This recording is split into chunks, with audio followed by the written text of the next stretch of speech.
So I think maybe we can start.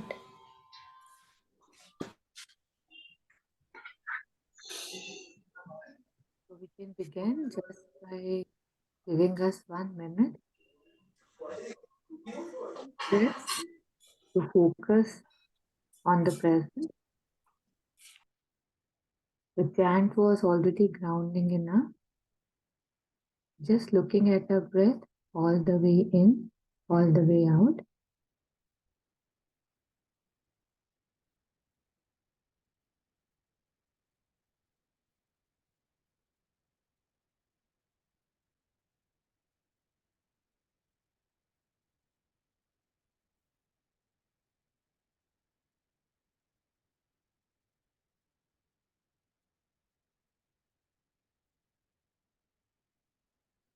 So as we continue our exploration of the sunlit path, invoking Mother's presence and grace, and praying that we can be more expanded and evolve and grow every day.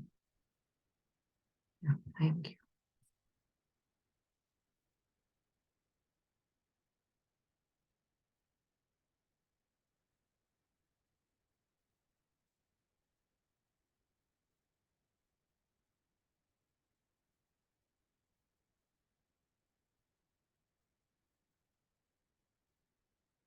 Sorry, Raj.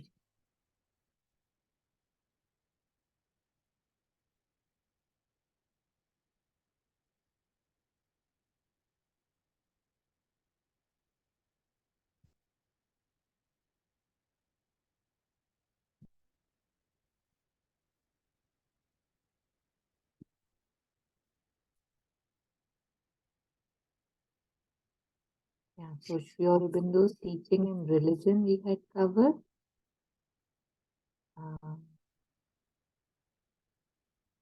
Yeah, we have covered the Sri Aurobindo's teaching and religion. Probably today we'll start the resolution to do yoga. Yeah. Okay, thank you so much. Would you like to read that for us? So we'll start Yes, please. Thank you so much. the resolution to do yoga. You see, one may have a very good will, a life oriented towards a divine realization. In any case, a more or less superficial concentration to a divine work and not do yoga. To do Sri Aurobindo's yoga is to want to transform oneself integrally. It is to have a single aim in life such that nothing else exists any longer, that alone exists. And so one feels it clearly in oneself whether one wants it or not. But if one does not, one can still have a life of goodwill, a life of service, of understanding. One can labor for the work to be accomplished more easily, all that. One can do many things, but between this and doing yoga, there is a great difference. And to do yoga, you must want it consciously. You must know what it is to begin with. You must know what it is. You must take a resolution about it. But once you have taken the resolution, you must no longer flinch. That is why you must take it in full knowledge of the thing. You must know what you are deciding upon when you say, I want to do yoga. And that is why I don't think I have ever pressed you from this point of view. Continue. I think I have a feeling that we have touched upon this, haven't we? No? Okay.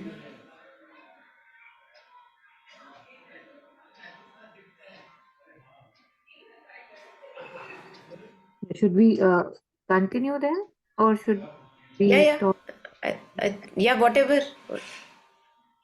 Somehow I have a feeling that we touched upon this aspect where we were sharing that, I was sharing that I did not feel that I knew what I am signing up for. You remember that? Yeah, no, but that was partly in the other Acha, part. okay. Usme again, when mother said that, it has to be direct, it has to be yes, I am fit for it. Okay. So if since we have paused, maybe we can just go over these few, 2, 3 small paragraphs in the passage. It's pretty, I mean, it's just building the base, I think, right now, that one may have a very good will, a life oriented towards divine realization, a more or less superficial consecration to divine work, and not do yoga. So right now, the passage is the resolution to do yoga. So to do Sri Aurobindo's yoga is to want to transform oneself integrally. We have discussed it so many times. It's not just rejection, it's not suppression, it's not shunning, it's transformation. And it's transformation of the physical, which, according to me, we have never, kind of touched before. So it is to have a single aim in life such that nothing else exists any longer. That alone exists. So even yesterday, what was shared in the group or this morning, how there were different stages that mother was talking about, and she referred to this stage again, that you will reach a stage where nothing else would matter. You would just want the divine. And so one feels it clearly in oneself, whether one wants it or not. But if one doesn't, one can still have a life of goodwill, a life of service, of understanding. One can labor for the work to be accomplished more easily. All that one can do many things. But between this and doing yoga, there is a great difference.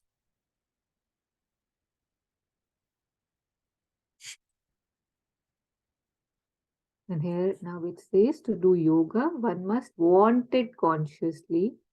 You must know what it is to begin with. You must know what it is. You must take a resolution. But once you have taken the resolution, you must no longer flinch. That is why you must take it in full knowledge of the thing. You must know what you're deciding upon when you say, I want to do yoga, and that is why I don't think I have ever pressed you from this point of view. So this is mother saying that I have pressed you.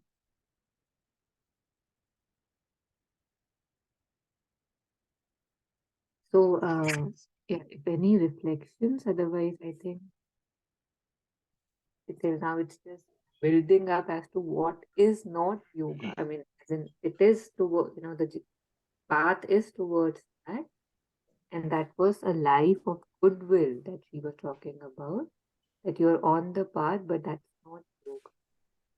Yeah, Yes. Taru, can we go to the previous paragraph again? Yeah, this one, the second paragraph. And so one feels it clearly in oneself whether one wants it or not. But if one does not, one still can one can still have a life of goodwill. That means if you, after taking up the yoga, if you are not continuing, is it giving that meaning? I didn't understand the meaning of that line. Can you please read it once again? Yeah. And so one feels it clearly in oneself whether one wants it or not. First she's talking about a single aim in life, right? Okay. One feels it clearly in oneself whether one wants it or not. But if one doesn't, one will have a life of goodwill, a life of service, of understanding. One can labor for the work to be accomplished more easily. But between this and doing yoga, there's a great difference.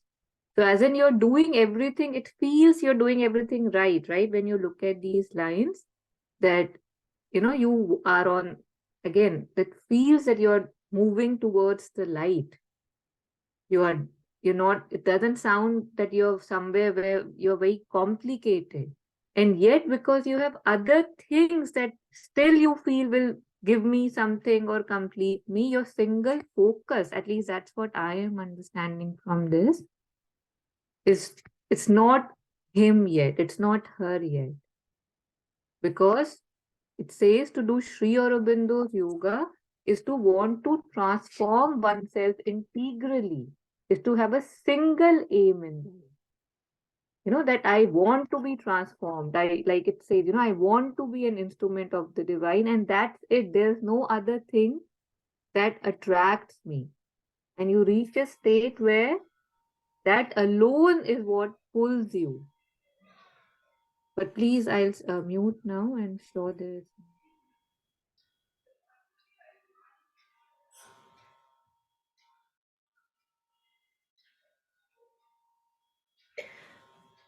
I think just like with Mother and Sri Aurobindo, we have many examples of disciples where they were put at places where, according to their background education, they should not be there. For example, one example is Nirodh Baran. Then how we see that he was put in timber department, and he's wondering that why am I put here? It's not my, I'm not fit here. He's feeling like that. So when I'm offering myself to the mother, now I'm not wondering that what does mother want me to do, or how does mother want to for me to be, because we all have personalities and we are very rigidly in those personalities. But in yoga, we can't stick to anything, even our personalities. So if mother wants that, no, so far so good, whatever personality you had, but now it's time to maybe change, be flexible. So that's what I will become. Like we have the example of Champak Lalji, when, after many years of service, he asks the mother, says to the mother once that, Mother, I have so far served you as I wanted to serve you. But now I want to serve you as you want me to serve you. So far, the goodwill may be there that, yes, I want to consecrate my life to the divine. Yes, I want to have a good heart and good feelings, good thoughts, all that is there. Yet the personality that we have is still the same. So I feel that when the aspect of transforming oneself integrally is taken up, there I can't even hold on to who I think I am. This personality that we so strongly, rigidly, many a times we stick to our labels. Like I may be a doctor, I may be a, I don't know, a athlete, some people in army, air force services, they may have their own label. But now here all the labels have to be dropped. All that I want is to be the child of the mother, and now whatever mother wants to do with me, that would be done. So not holding on to even my, so far, the personality that I have been developing. I think that aspect also, I think I can see here, again looking at examples that we have with the disciples of Mother and Sri Aurobindo, that whatever they want, that shall happen. Now I don't have any personal wish or desire that my life should take this turn or that turn, or I should develop into this personality or that personality. Doesn't matter. Whatever mother wants, that must be done. Beautiful. Thank you, Monica. Yeah. So that's what I feel that that Yeah. integral transformation would refer to. That the only aspect, see, mother is sharing that it is possible that you can have a life of goodwill and all that. But there I am who I am. I'm not changing my personality, right? But when we come to the mother, we have to open ourselves to even being flexible about, if mother want to change my personality, I'm happy to do that. I'm not the older self that I had clung or had been clinging to so far. Yeah. So for example, Thank you. one example I can give here, that one of my friends is undergoing a very life threatening illness, and she has been a She knows the mother. She has not been a devotee or disciple or anything, but um, I mean, so far she has led a very good, disciplined life and very well known in her circles as a doctor and as a surgeon. But now she's undergoing a life-threatening illness, and from an objective point of view, it appears to me that mother is maybe now opening her to even vaster possibilities. That all the time you don't have to remain just a good doctor. You can even be more, like I don't have to be rigid in my boundaries. That see, and now she is realizing that how her sense of self was so attached to being a good doctor, and now she's getting that time to think and contemplate, because now she's not doing surgeries and doesn't have a name or a label. So it's good to drop our identities so that we can be more and beyond our rules. Yeah, it's a hard challenge. Yeah, easier said than done. Hmm. Brings a lot of discomfort. So, so how do you handle people who are really doing well in their life? They are professionally on top and have very good posts and in their life, but they are very arrogant and they think too much of themselves about it. So, where are they standing? Sometimes I wonder, don't they realize that this arrogance is just temporary? It's not a permanent thing. So very few people realize actually among us that we are not uh, what we are doing in this universe, in this earth.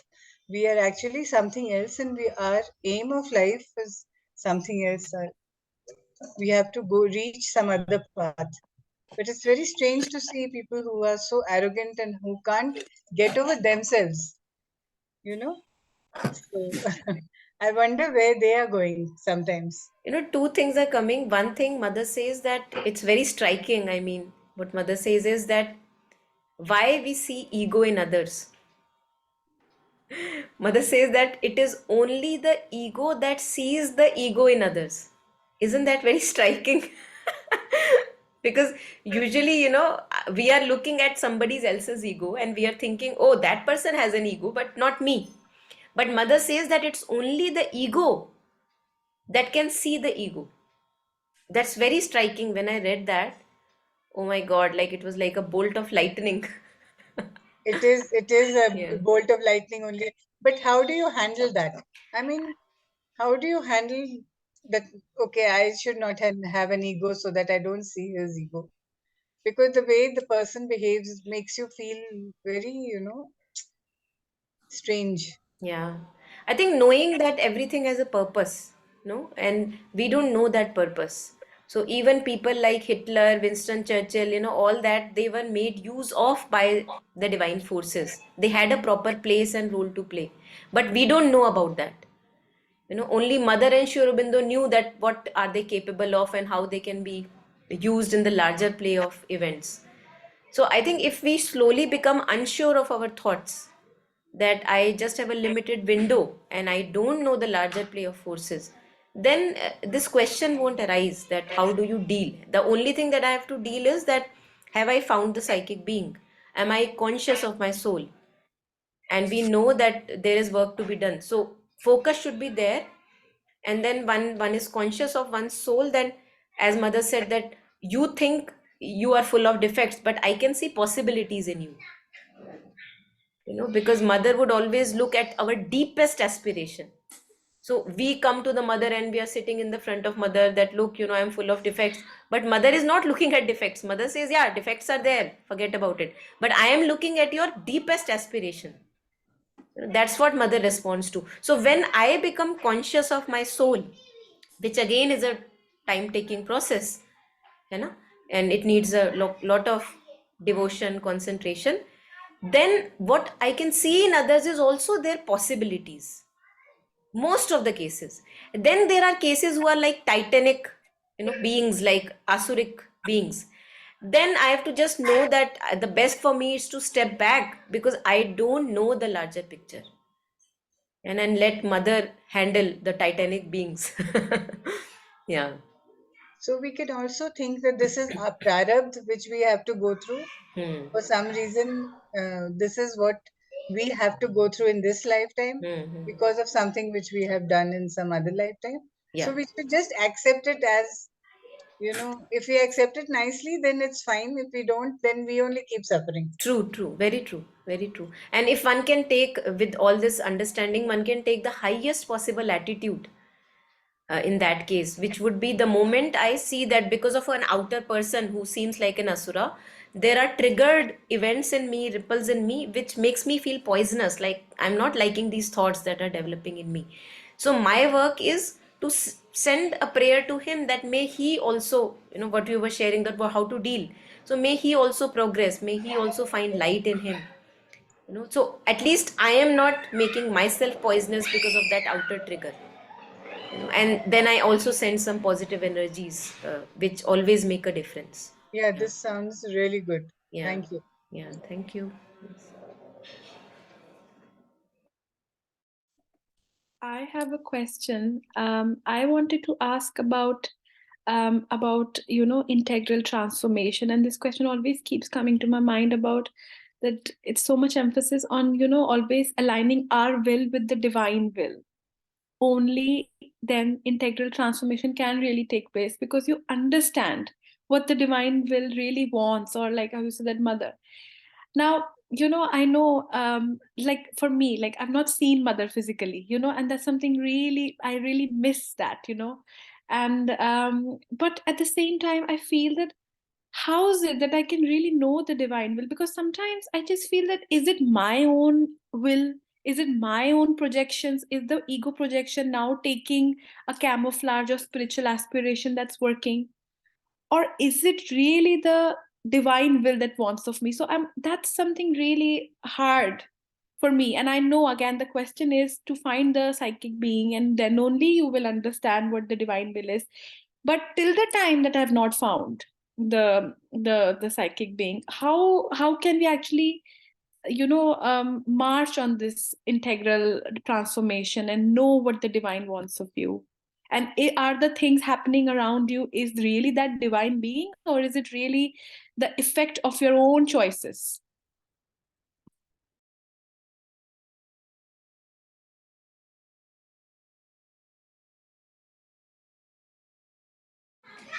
I think it's a very complicated question. It's like it cannot be just answered with a black and white, because many things are involved in your question.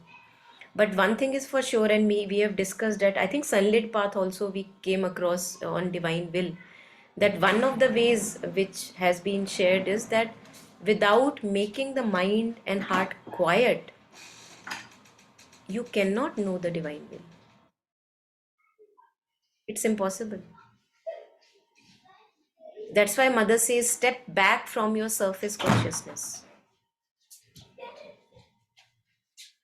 Step back from your emotions, from the vital in you. So that stepping back and stabilizing ourselves as the witnessing awareness, witnessing consciousness, we cannot bypass that step. Okay, psychic being can happen whenever it will happen. But even for the psychic being, the first step is to dissociate it from this entanglement where we always are, associated, always entangled in our thoughts, always entangled in our emotions. Now I have to take a step back, as Mother says, step back and be aware of the ripples in you. So that, I think most of us are so, many a times we are just wanting to, okay, this step done, okay, what is the next step? This step done, what is it? Right? We don't realize that what power this step itself has to stabilize ourselves in the witnessing stance. And how long does it take? Those of us who have even tried it for a couple of days, they will know how long it takes. Because again and again you get into those loopy thoughts and emotions, and you identify yourself as that role, that person. Again you have to remind, oh, stepping back and being with the breath or being with the mother. So the easiest way possible, as has been shared by Mother Aurobindo, first is this stepping back is cannot be avoided, and to always place our consciousness in with mothers, with mother's name. So it will be somewhere. Either it will be in my storylines or thoughts and feelings or emotions all the time, or it will be with the mother. If now I really want to know what is the divine will, then it is not possible to know the divine will by being engaged in the forest of thoughts and emotions. वो दोनों साथ में नहीं हो सकता. It doesn't happen together. Like I can be all chaotic and yet I know the divine will. So दोनों हाथ भरे चाहिए, वो नहीं कि divine भी मिल जाए और पुराना छोड़ना भी ना पड़े. That doesn't happen. So just like I think we were discussing in previous sessions, that we have to empty the cup if we want something new to be seen in our being. So like divine will is, I think again we have touched upon this in many sessions, that divine will is like a background chatter going on. Now when we stop all the noises that are in daytimes, in the night for example, then we can be aware of a few sounds which were already there 24/7, but because of all that chatter that was going on, it was not audible. Now all the pom pom pee pee has stopped, and now I can listen to the sound of silence, for example. So divine will is waiting 24/7, it is there.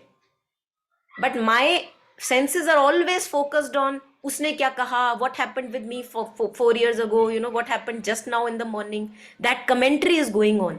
So yeah, this actually Dr. Alok Pandey shares from one of the lines in Savitri, that we have to awake to a heavenlier sense. And we will only awake to that heavenlier sense when we dissociate ourselves right now wherever we are engaged. So he mentions like as if we are tuning a channel like a radio. Now if I want to tune into the divine will, then I will have to distune myself from all the other places I am engaged in. I can't at the same time listen to 10 channels. Right? So that's what he shares, that if we want to know the divine will, if we want to awaken ourselves to this deeper heavenlier sense, then right now wherever my senses are engaged, stepping back is required. And if I still think that no, I can't step back because so important they are, I am the doer, I have to make all the decisions, sorry, not happening. So that's what masters have said, just one way of saying it. Again, there would be many, but one way of seeing it is making ourselves quiet, calm, stepping back from the surface consciousness, from the chatter of thoughts and feelings, so that we can stabilize ourselves in the mother, in deep in our heart, and then we will know the divine will. Yeah. No one can stop us from knowing the divine will. Yeah.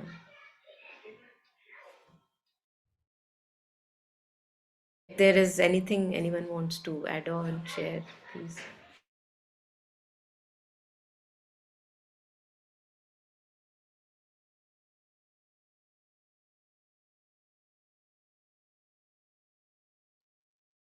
Yes, thank you. That was a beautiful explanation. And I think it's a very good indication for me. Like, we all have these thoughts, we all have, we keep getting, I don't know, going towards direction we don't need to go. So anytime I see myself worrying that am I getting it, then I know there's something wrong there, right? Like, is this my will? Is this, whenever there's this question, that's a catch that, wait, I'm going wrong. So till what, I mean, in the sense, how we talk about, say, if I'm doing something, if I'm making a decision, if I feel expanded, for me right now, that's a enough indicator.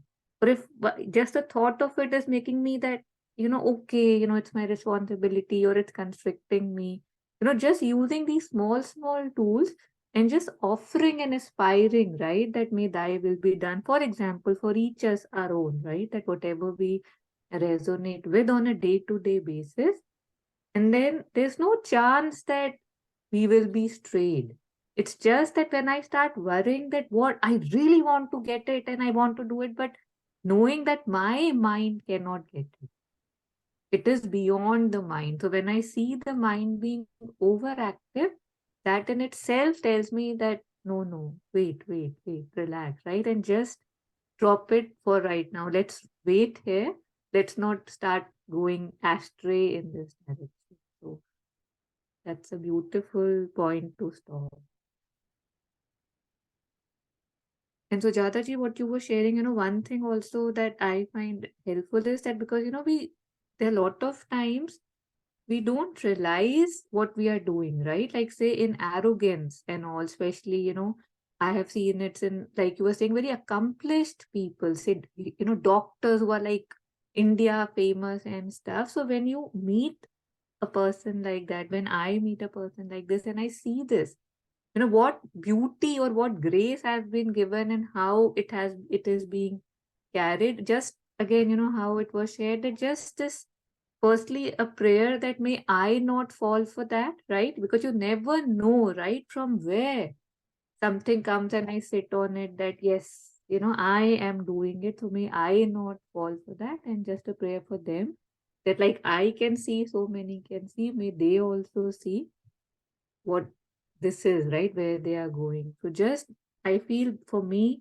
that's my rule, right? Like the whys and the whats, they just entangle me, right? And then there's a ill will that बहुत बड़ा बनता है, इतनी अकड़ लेके कहाँ जाएगा, those chain of thoughts come. So before they come, I can just say that okay, I'm that's it, I saw, okay, this also happens, this also happens. And just keeping it simple, right? It happens, we know. So may I be watchful for that. May I always be, under her thing, and just that.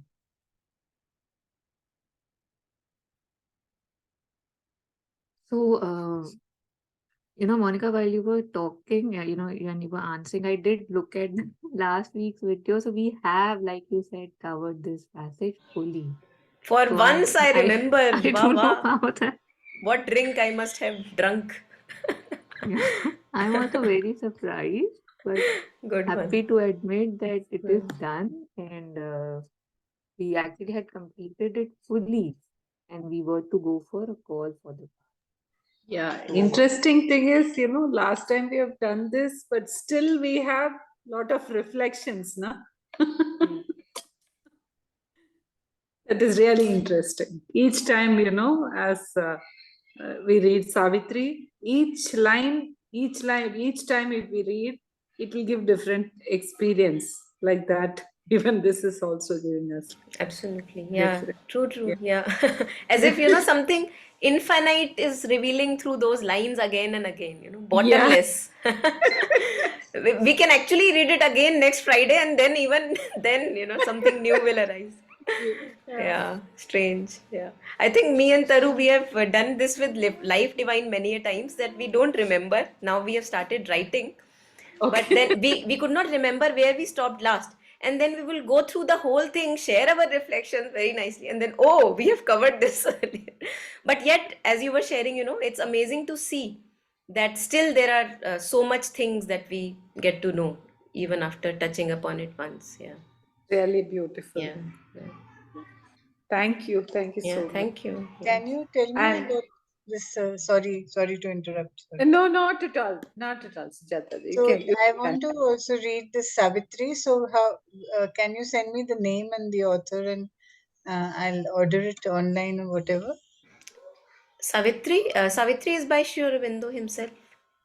By Sri Aurobindo. See, Yeah. I am not very, I've not read much. I've just Okay. joined your meetings, and Oh, I'm wonderful. enjoying Yeah. them so much that I want to now get more and more information and read more. Beautiful. So where are you placed? You are in I'm Delhi? in Bangalore. Bangalore. So Bangalore, either you can go to Bangalore Center, Sarda ji is also in Bangalore, and Acha. maybe get a copy of Savitri from there if you want the hard Acha. copy. PDF we can share on the group. There is a Savitri Acha. group, and we meet every Monday, Monday. 7:30. 7:30 now. In the So evening, 7:30 in the evening, Monday. like this. Yeah. So if you want, I can share the link and everything. You can Yes. come and see if it resonates, or Yes, just take the Savitri, and as Mother says that whether you understand it, not understand it, that doesn't matter. Just open a few lines every day, read a few pages, enough. That's enough. Yeah. if you can send me the link. I would I'll also. send you. Yes. Thank you so much. Okay. Yeah. In Alsur branch, I am also in Bangalore. In Alsur branch of Aurobindo Ashram, there is a bookstore. So there all the books are available readily. And they have Savitri Circle, study circle also. Acha, acha. So where exactly in Alsur, if you can tell me, where, I can just check it on the Google Maps, I Just, guess. just Yeah, by you the will side find of it. Alsur Lake. You'll find it there. Yeah, Okay. you'll find it Just on the by the- maps. I'll find. Alsur Lake. Yeah, it's very famous. Right. Thank you. So since we started, I think maybe we can just at least read it and then go on to the next one. So yeah, if anybody wants to read it, otherwise I'll go from but the day you make a choice. I'll read, Taru. Yes, please. Yeah. Yeah. Can you please highlight it? It'll be easy for me. Yes. But the day you make a choice, when you have done it in all sincerity and have felt within yourself a radical decision, the thing is different. There is the light and the path to be followed, quite straight, and you must not deviate from it. It fools no one. You know, yoga is not a joke. You must know what are you doing when you choose it. But when you choose it, you must hold on to it. You have no longer the right to vacillate. You must go straight ahead there. To do the yoga, this yoga of transformation, which of all things is the most arduous, it is only if one feels that one has come here for that. I mean, here upon earth, and that one has to do nothing else but that. And that is the only reason of one's existence. Even if one has to toil hard, suffer, struggle, it is of no importance. This is what I want and nothing else. Then it is different. Otherwise, I shall say, be happy and be good, and that's all that is asked of you. Be good in the sense of being understanding, knowing that the conditions in which you have lived are exceptional, and try to live a higher, more noble, more true life than ordinary one, so as to allow a little of this consciousness, this light and its goodness to express itself in the world. It would be very good. There we are. But once you have set foot on the path of yoga, you must have a resolution of steel and walk straight on to the goal, whatever the cost. So here I would like to, I have a doubt, see, doing yoga and, living our normal life will not go together, right? What does the mother say here? I don't understand.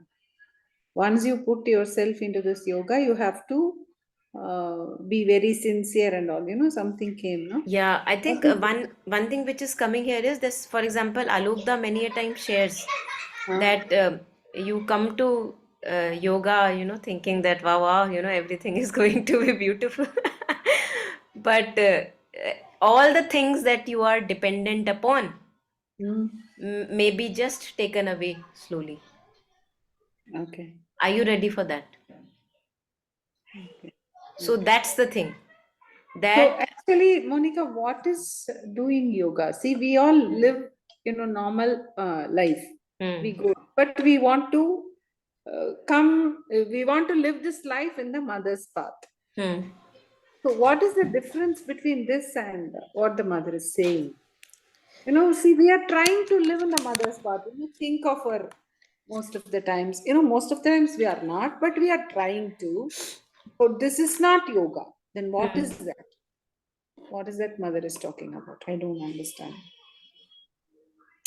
I think this also is yoga because yoga is at various levels, Okay. right? So these baby steps are very much necessary, so that what mother is saying right now, the yoga of transformation. Okay. So we can't directly jump to the yoga of transformation that, hey, here I come. Okay. So all these steps like reflection of Sri Aurobindo's words, giving ourselves to the mother slowly, remembering the mother more and more in our life, these are all steps towards that yoga of transformation. So for example, yoga of transformation ends, for example, let's say, in coming of a new race, which mother calls, Sri Aurobindo calls a supramental race, Yeah. where everyone, each one of us is totally aligned with what Nandini was sharing, the divine will. There is no personal agenda, personal wills are not there. Even the body, the cells of the body listen and they manifest the divine through them. Sorry. So,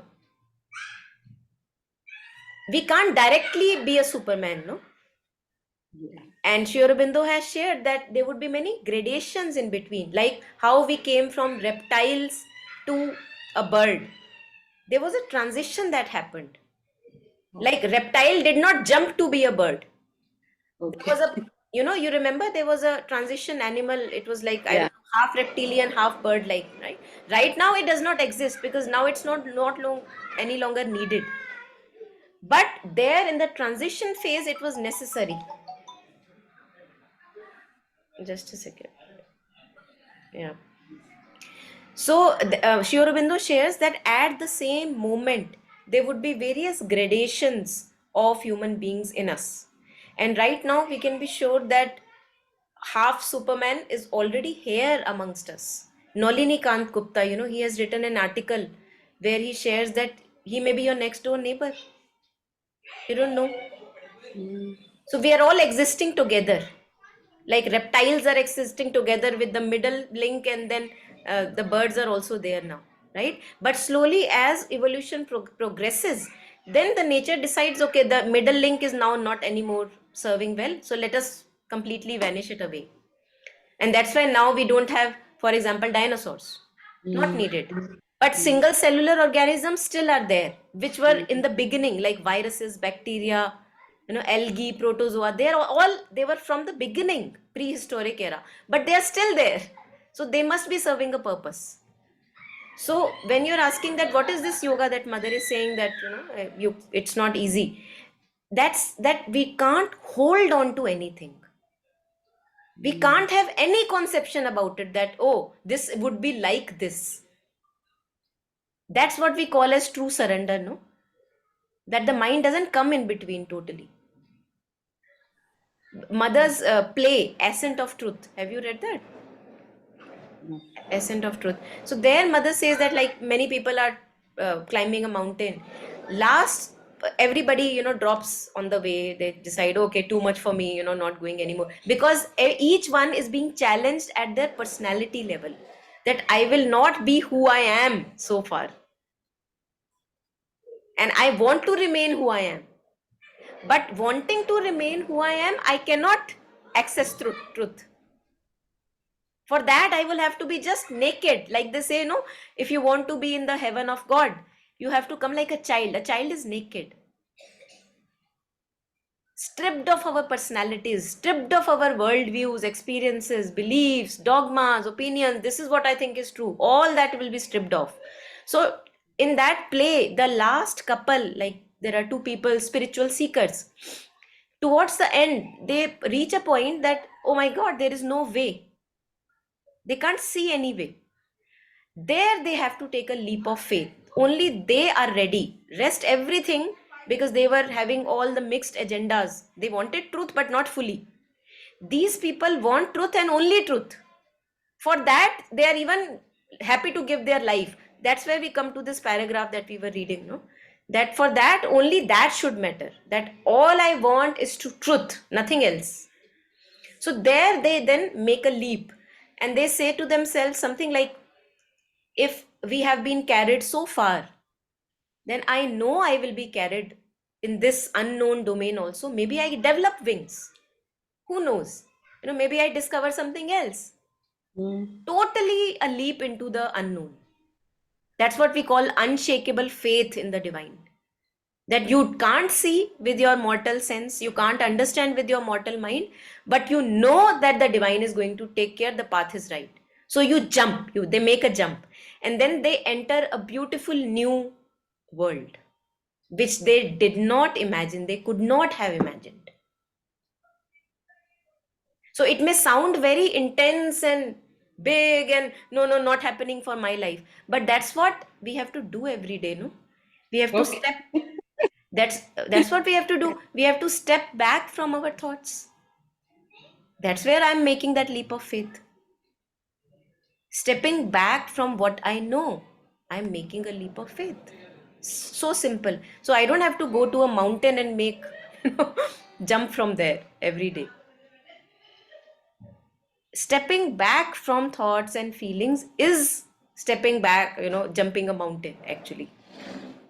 Yeah. Because then Actually, I'm jumping a mountain will be easier.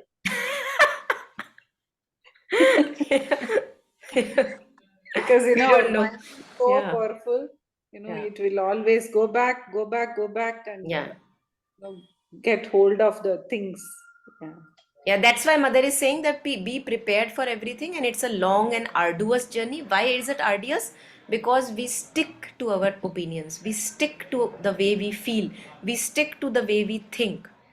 That's very hard to drop. On that note, I would like to share something that I like, when I very new to this whole experience, but like my depression actually brought me into spirituality. And although I was doing mindfulness and meditation, I already liked, and I'm very blessed because there's a lot of influence of Sri Aurobindo and Mother in my house. But when I started reading Sri Aurobindo Mother, I used to think, oh my God, it is so difficult. Like, it is so hard. I mean, it not only talks about controlling your mind, but even looking after your body, and not even on your body, but every action has to be so perfect. In every action, you have to manifest the divine, which is so difficult. And Sri Aurobindo himself says that where all yogas end, my yoga begin. So I used to feel that I don't think so I can take up this challenge. And I used to always keep thinking about it, that I can do mindfulness, Buddhism, this and that, but I don't know if I'm ready for it. I was again listening to one of Alok Das lecture, and there he beautifully said that somebody asked him that, if you can describe Mother and Sri Aurobindo's yoga only in one sentence, just one. You can't. Can you tell us that? And he said, very simple, very simple. You don't have to do anything. Love the mother. That's it. You really don't have to do anything. And I thought to myself, no, that is what I can do. That is the thing that I have really taken from that day. I said, I don't think so I'm capable enough to do the yoga. I don't think so. But I can love you. And maybe that I just do that whenever I'm pissed off at my partner, and he, like, it really bothers, I just tell, Ma, I really love you. He's your child. He's your child. How, everybody is your child. He's your child. And whenever I think he is Mother's child as well, it calms me down. It really helps.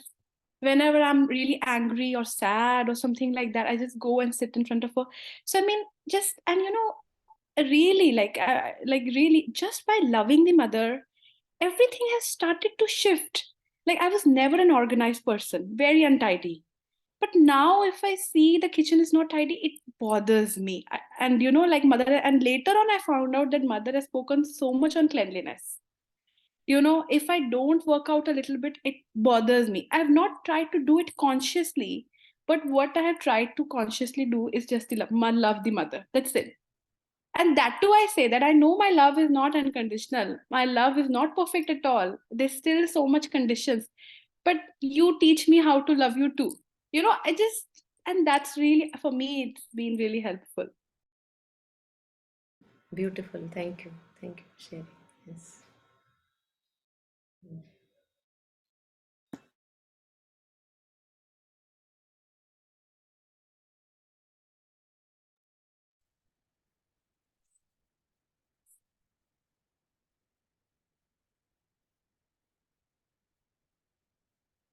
Last time we did share that how mother says that, her, what she also obviously answers, not obviously, answers to specific questions, right? Seeing where the person is standing. So if we, if there's something that we feel, oh, I don't get it, or, I'm not resonating with it, why does it have to be so hard and just, so direct? And I don't feel that way.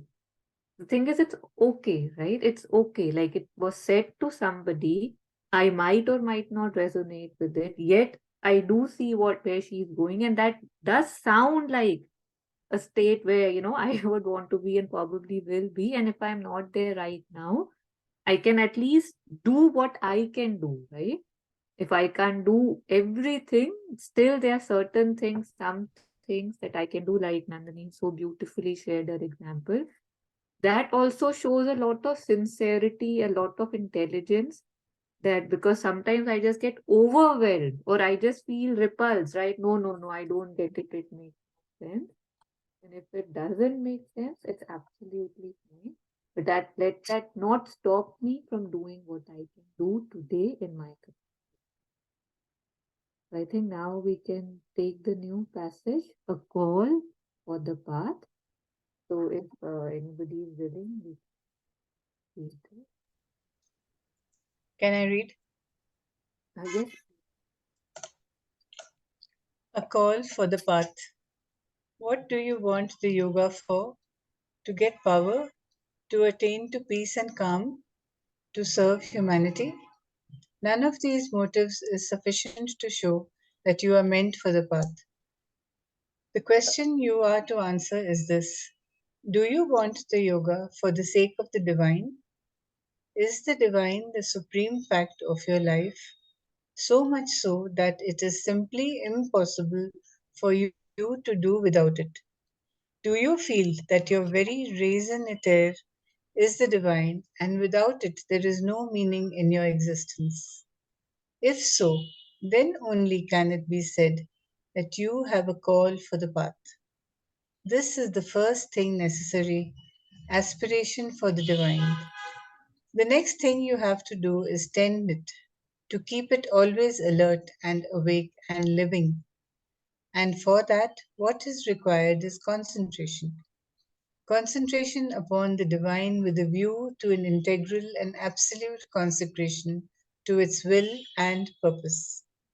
Concentrate in the heart, enter into it, go within and deep and far as you can.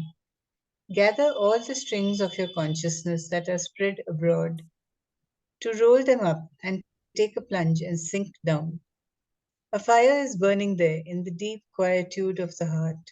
It is the divinity in you, your true being. Hear its voice, follow its dictates. Thank you.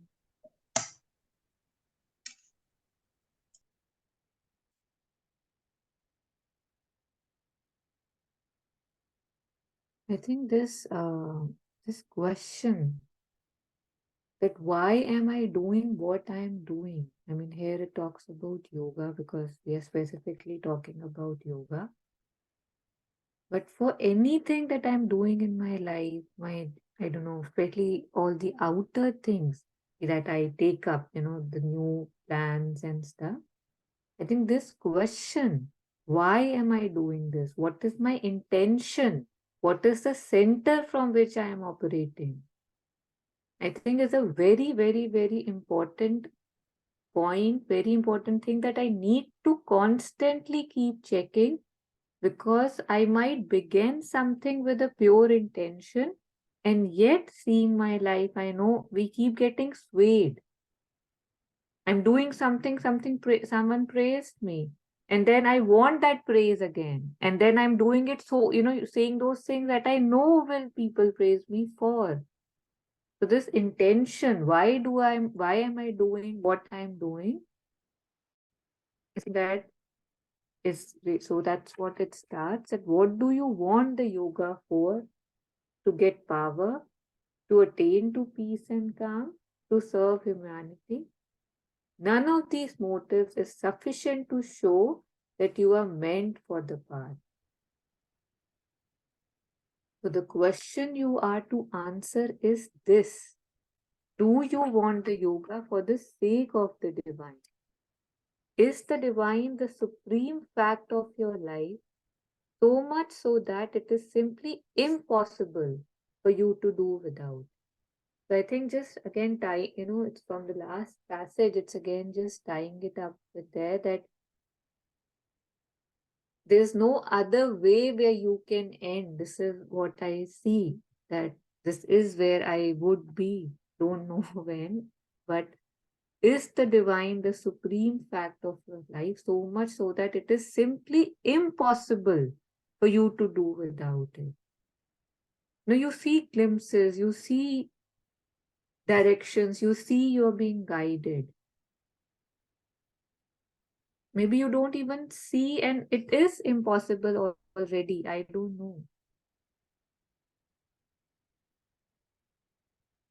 So, is the divine the supreme fact of your life, so much so that it is simply impossible for you to do without it? You feel that your very raison d'etre, I think the reason for existence, I don't know what this means, is the divine, and without it, there is no meaning in your existence. If so, then only can it be said that you have a call for the. This is the first thing necessary, aspiration for the divine.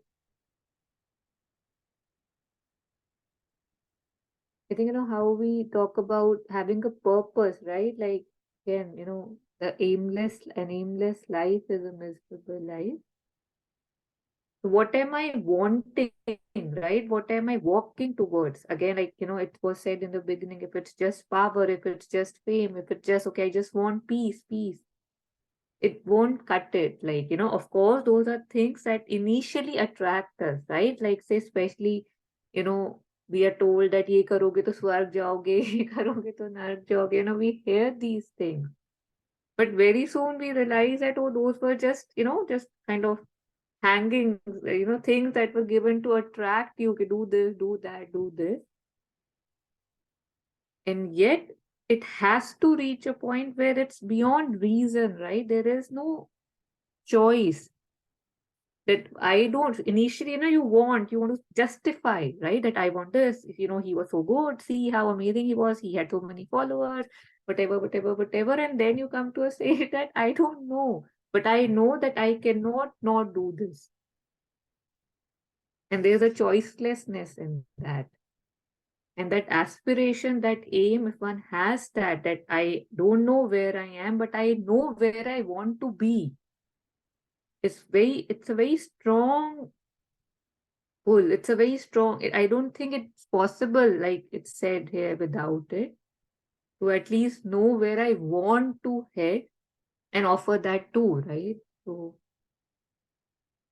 yeah, welcoming reflection before we take the second half.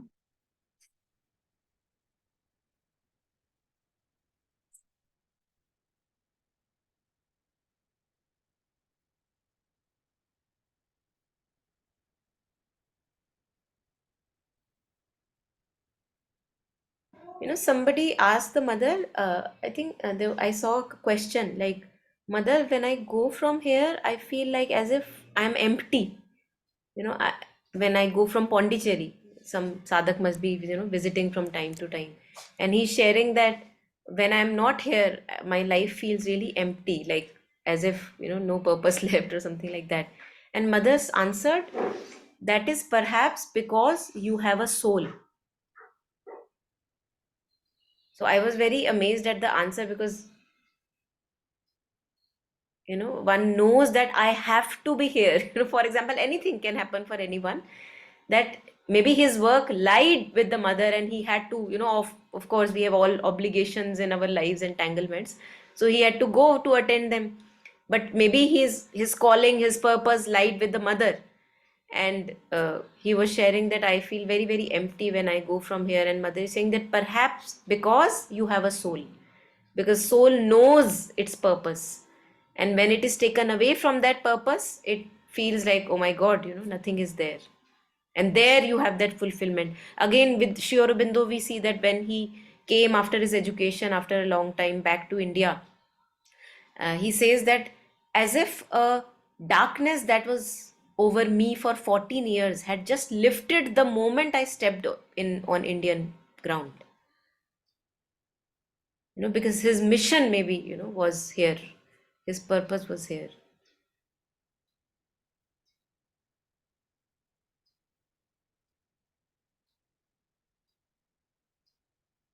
But the thing is that many a times we are not feeling, we are not living a fulfilled life. It's a very shallow life we kind of get ourselves into after some time. All the toys that really made me happy not make me any happy anymore. But I still keep in those domains because now what will I say to everyone? I signed up for this. Now it's not making me for happy anymore. But I think that's the challenge, that's the courage, that to declare to myself that yes, it is not making me happy and contented anymore, and then to have the courage to take a new path, an unknown path in life, that no matter whatever everyone would say, doesn't matter, but I know that this is not for me. Something else I must walk towards. And what we were reading, I think what Taru was sharing in the beginning yesterday also, that when you begin to feel this emptiness within, that nothing can fulfill, no old habits, no old entertainments, nothing is able to give you the contentment that you are looking for. You can't have joy in the shopping that you used to have joy in the shopping earlier, but now you can't enjoy it's there. I mean, you go and you buy stuff, but it doesn't make you content. It doesn't fulfill you, it doesn't give you joy and delight.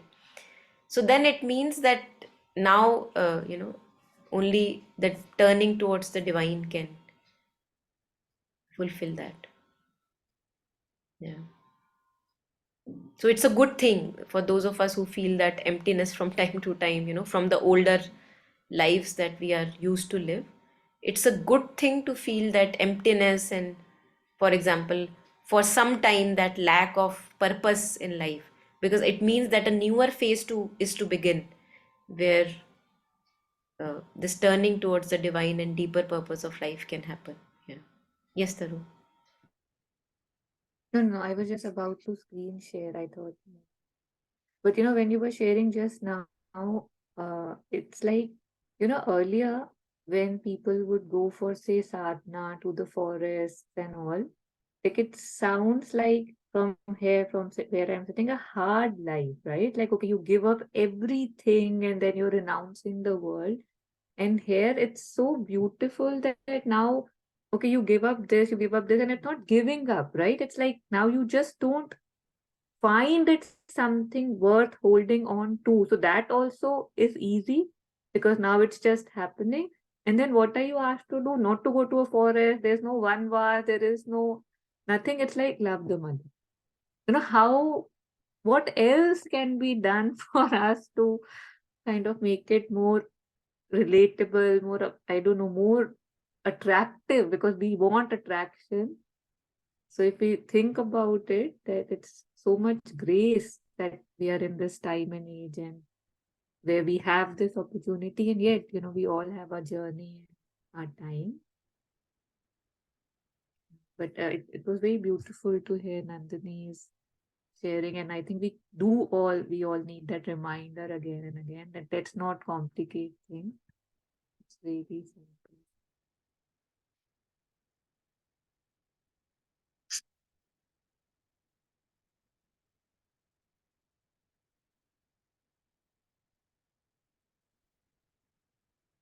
So here it said the next thing. So the first thing, it is aspiration for the divine. And the next thing you have to do is to tend it, to keep it always alert and awake and living. And for that, what is required is concentration. I think just even the first sentence, to tend, keep it always alert, awake and living. Why would she even need to say this? We must reflect on that because we keep putting it under the carpet, right? It's like, okay, so, okay, oh, I might want to do this, but first there are so many other seemingly important things which I say real life. Let me tend to that, right? Like, but here it's saying that first you have an aspiration, you have to have that aspiration, that strong will. And the next thing you have to do is to make sure you keep thinking about it, you keep centering around it, not just thinking about it. I think that would be too less. To keep it always alert, awake, and living.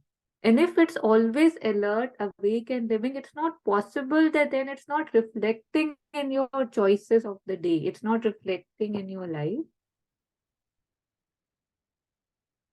Yesterday somebody messaged me, I don't know, and it was a little, I smiled when I read the message. He had used the term that, I'm sorry, I'm a distracted seeker. I have been a distracted seeker for a while. I mean, just to even know that I am distracted seeker, I thought, okay, good. Okay. And for that, what is required is concentration. Concentration upon the divine with a view to an integral and absolute consecration to its will and purpose.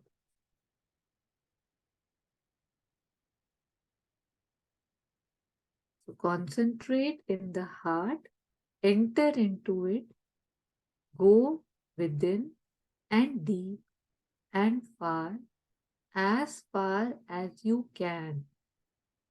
Gather all the strings of your consciousness that are spread abroad, roll them up and take a plunge and sink down.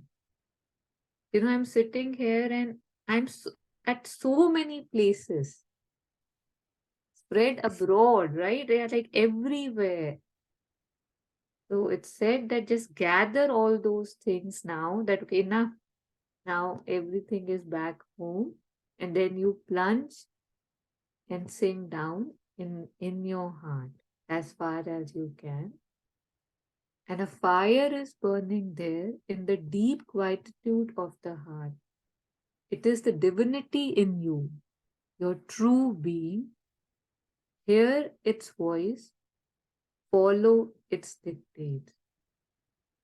Recently, I think 2-3 days back, Monica, you had shared this, right? That because mother wanted to be with everyone, right? She put the psychic in that. You shared something like this, right? Yeah. So Yeah. I thought we can actually take up these lines at the last paragraph. It's exactly this yeah. from Savitri, so we can take it up. Oh, okay. Yeah. And I think this would also resonate with what was asked in the beginning. How do I know the divine will?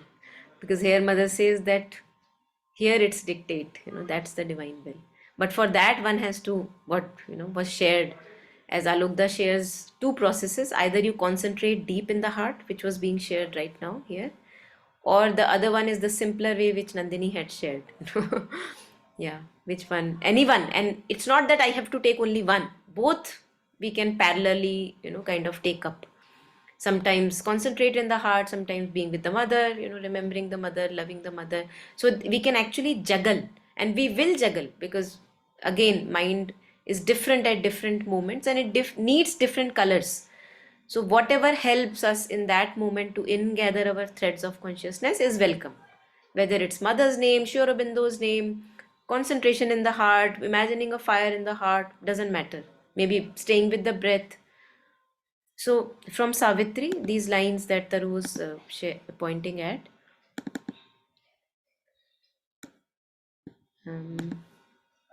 Yeah, here. So it is on page 526, the book of yoga, where there is a nice description about the psychic being. So here, but since she knows the toil of mind and life, as a mother feels and shares her children's lives, she puts forth a small portion of herself, a being no bigger than the thumb of man, into a hidden region of the heart, to face the pang and to forget the bliss, to share the suffering and endure earth's wounds, and labor mid the labor of the stars. This in us, referring to the psychic being, the presence of the divine within. And in Upanishads, it comes out as Angushtha Matra Purusha, this a being no bigger than the thumb of man. And if we open our heart, we don't find. So that's why Sri Aurobindo, Dr. Samitra Basu, he says that it is not of this dimension, it is in fourth dimension. So what would be fourth dimension? Dr. Sumitra Basu really explains it very beautifully, that he says that imagine that there are, like you have clones. There is another one standing behind you, the same person as you. There's another one standing behind that, behind that, behind that. And there is a long queue of you, like so many yous, like human clones. And towards the end, as if that queue is so long that the furthest you can see is that you see a dot. That queue is so long. And then you focus on that dot and you completely dissolve the queue in between. And then you call that dot closer. So that dot is coming closer, closer, it's becoming bigger, bigger, bigger, bigger, bigger. And then it takes charge of you from behind. There is a meditation that we did with him. I'll maybe share the link later. And there you touch the fourth dimension. So it's not that it's in the physical heart that they are, it is recommended that, you go in the physical heart, because we don't find it there. So a being no bigger than the thumb of man into a hidden region of the heart, to face the pang and to forget the bliss, to share the suffering and endure earth's wounds, and labor mid the labor of the stars. This in us laughs and weeps, suffers the stroke, exults in victory, struggles for the crown. And right now it is identified, like, our consciousness is identified with our thoughts, our feelings, this is me, the body. So he's saying, identified with the mind and body and life, it takes on itself their anguish and defeat, bleeds with fate's whips and hangs upon the cross, yet is the unwounded and immortal self, supporting the actor in the human scene. And again, it goes on further. So she is the one, mother placed herself when, it was the existence went into darkness and inconscient. It is said that the mother said, okay, I will come, I will plunge into this darkness, I will give my seed so that one can climb up using that seed. And that's the human spirit which never dies. We can challenge ourselves with difficult situation, tragedies, traumas. People have, Nazi concentration camps, and we have such beautiful stories out of those camps also, of kindness, of compassion. How, after so much shattering, what is it that lives in man? So it is that divine Godhead, it is that psychic being which never dies, and it just always bounces up through every challenge. But the thing is that we don't give ourselves many challenges. We are so clinging to our safe, little comfortable boundaries. And it's only when we are faced then out of circumstance of life, we have nowhere but to go. But now the situation, I'm in the middle of situation, Kurukshetra. Now what? Then it's the time for that to shine, the psychic being to shine, to take the true lead. And it may happen many a times, like mother was sharing, that many a times it happens that one is a very beautiful, different person, and suddenly you go back, sink into the ordinary consciousness, and you lose that thing that you had, the glow. That can also happen. So it's not just a clear black and white. And mother shares that there was a lady who would, when in many situations, she was like, her psychic was in front, she was a beautiful genius, poet and something, but then the moment she lost that consciousness, she was just like an ordinary person. So that's why I think we read that we have to tend it and keep it alive. So that tending and nurturing it is very important.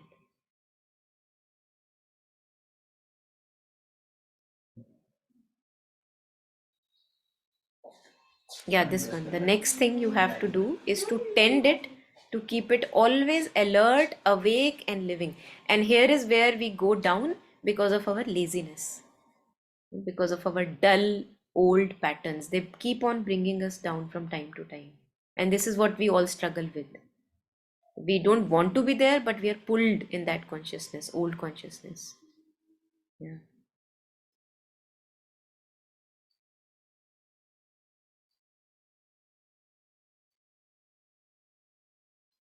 And I think the first thing that was necessary, again, we have the beautiful example of Swami Vivekananda, where, I think he said to Sri Ramakrishna that I see that you have seen God. I've heard that you have seen God. Now, can you show me God?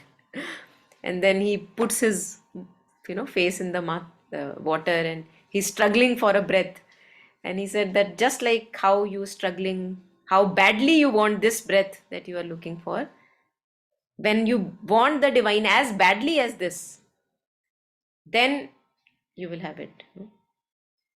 But the problem again with us, most of us, is that at large, that we at times may want it badly, but then when things are okay, we don't want it badly. So we fall into again our old patterns and nothing intense. Yeah.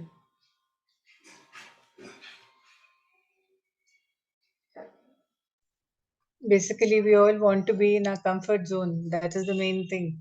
And it's very, very difficult to come out of it. I think that's why Deepa Ma, one of the Buddhist teachers, she has said that be away from luxury and comfort, because that really pulls you down in inertia, like what you were sharing, these grooves. I'm okay only, why to seek the divine? And that's why for most of us, we turn to the divine because of our challenges and suffering. Otherwise, we will never seek the divine. And Mother says that if you found the satisfaction in the person who you are looking for, that I must get my satisfaction in either money, fame, power, or in this person, then you would never care to look for the divine. That's what Mother says. सब ठीक ही तो है, all is okay. Why should I turn to the divine? Who is divine? But I also feel that, like that if you start loving the mother, then you will not, she will make sure that you are not in the comfort zone. Really, I've really seen it, that there's like so much opportunity to progress, and progress definitely comes through difficulties that you could never think before it would have happened to you. You could never think that you can sustain it, but she'll put it in front of you, with the belief that no, you have to really progress. And that I think only happens when you start opening towards her. And yeah, and it's amazing, like, and she's so, like, I have so much gratitude, because I feel that, my God, you not only gives us challenges, but you will prepare us before that.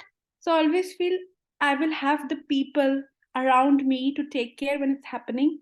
So it's like example of the potter, that he's trying to sculpt and trying to really hurt the vessel he's trying to make, but he's also kept the hand inside, make sure that even there is hurt, but it's their support as well. So I mean, if you really step back from your own ego self of and all this, victim mode, that why is it happening to me, why is it happening to me, it's so amazing to just see how she operates. It's so magnificent. Like, yeah, so that's very true. I can completely relate.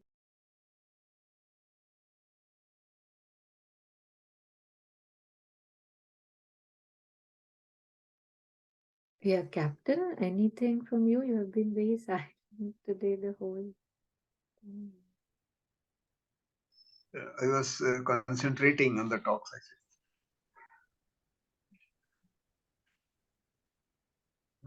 About this,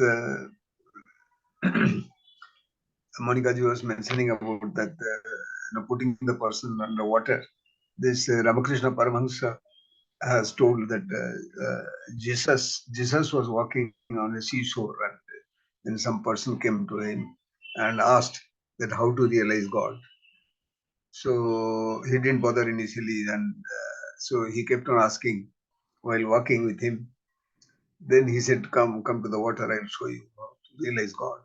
So he took him into the water and put him under the water and pressed him hard. still he was struggling to die or something.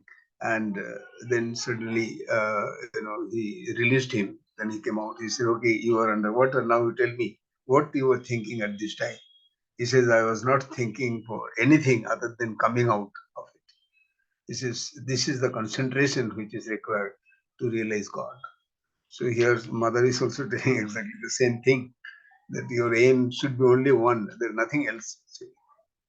And Ramakrishna Paramahansa has streamlined. He says that even those who are there in that families, they have to do all the job, all the job, but the mind should be always in that aim what we have actually.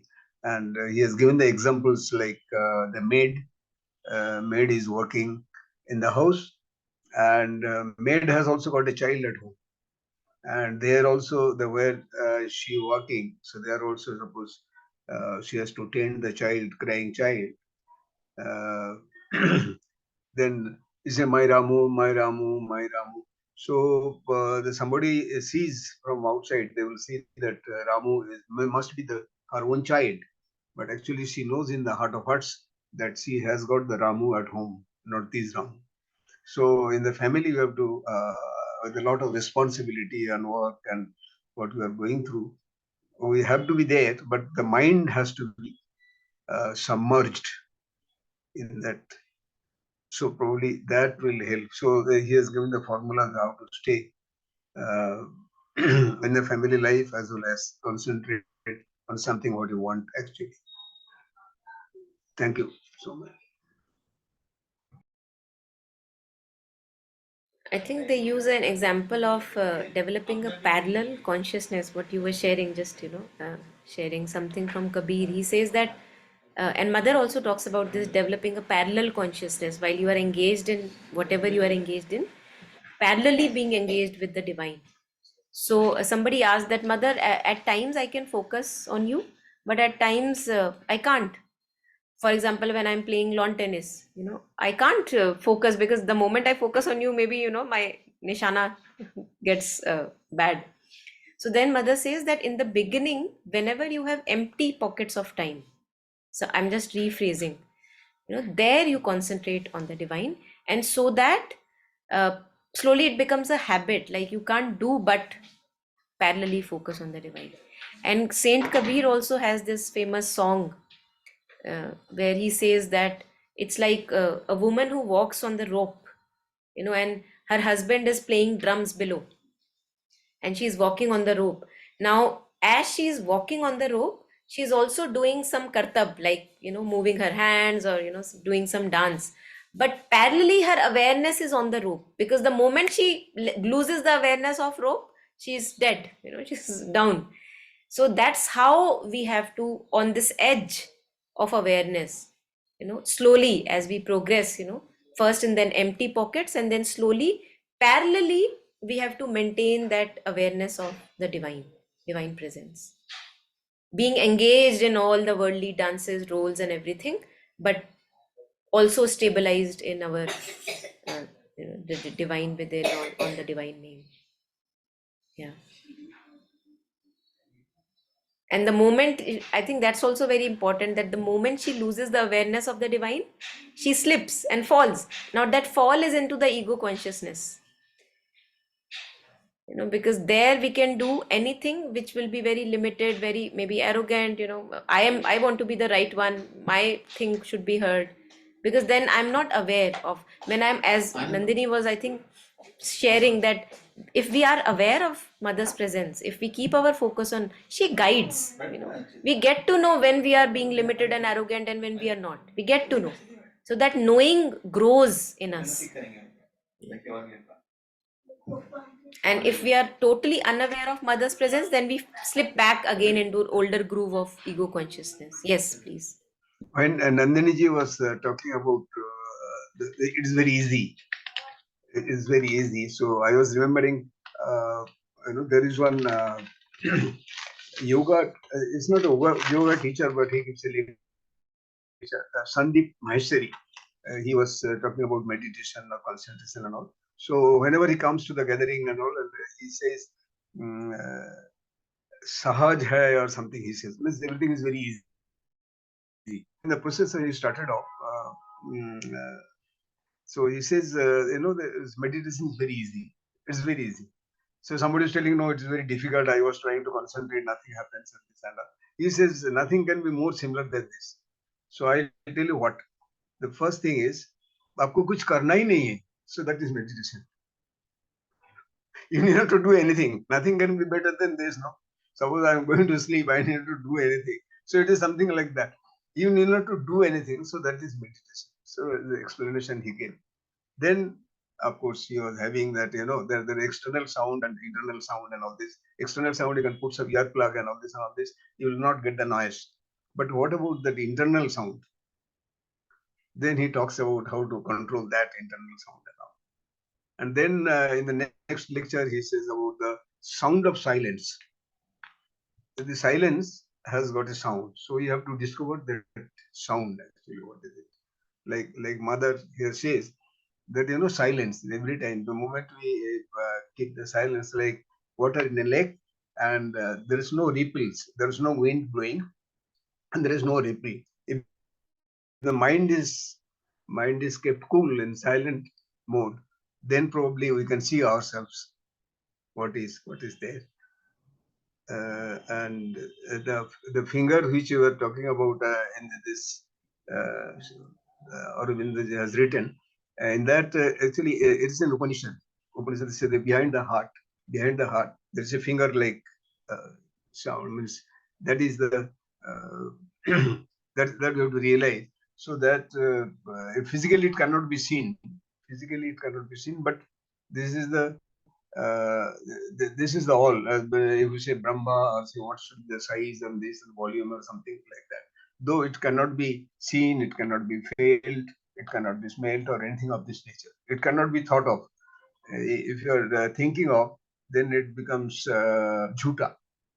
No, that Brahma is something pure. Nobody can describe, nobody can write, nobody can realize. That was the thing. Thank you.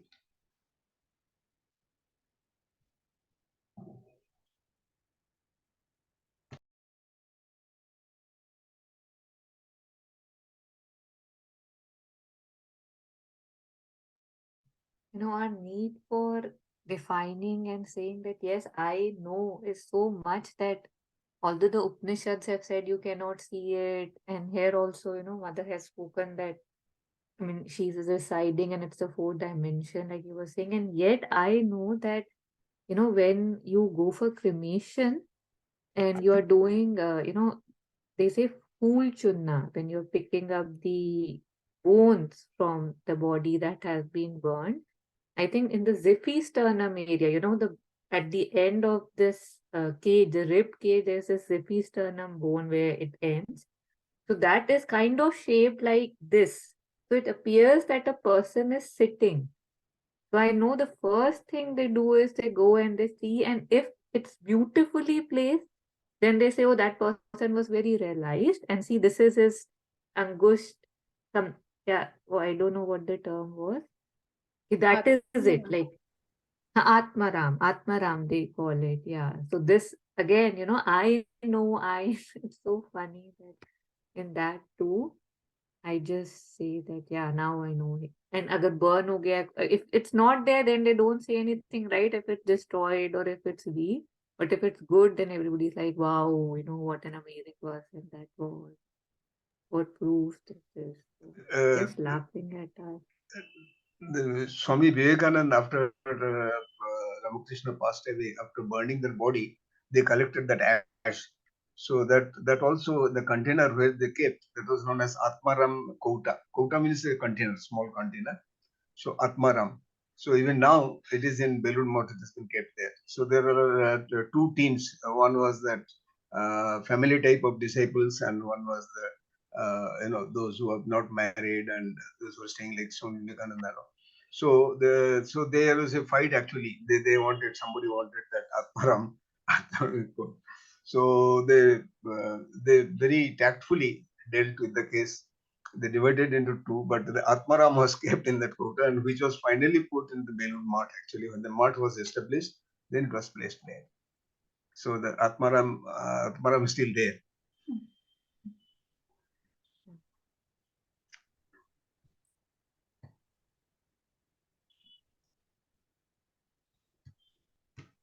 Yeah, so I think it's 10. Yeah, we can end. So just reading this one last time, it was really beautiful that the first thing necessary is aspiration for the divine. The next thing you have to do is to tend it, to keep it always alert, awake, and living. And for that, what is required is concentration. Concentration upon the divine with a view to an integral and absolute consecration to its will and purpose. Concentrate in the heart, enter into it, go within and deep and far, as far as you can. Gather all the strings of your consciousness that are spread abroad, roll them up, and take a plunge and sink down. The fire is burning there in the deep quietude of the heart. It is the divinity in you, your true being. Hear its voice, follow its dictate. This passage was a call for the path.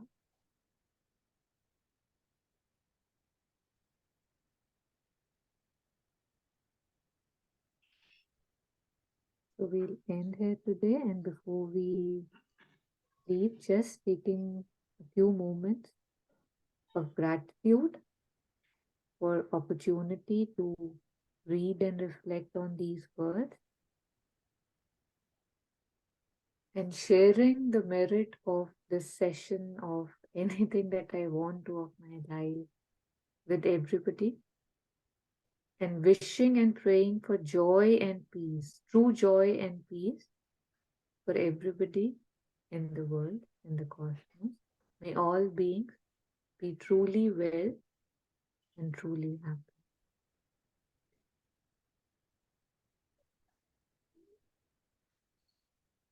Thank you.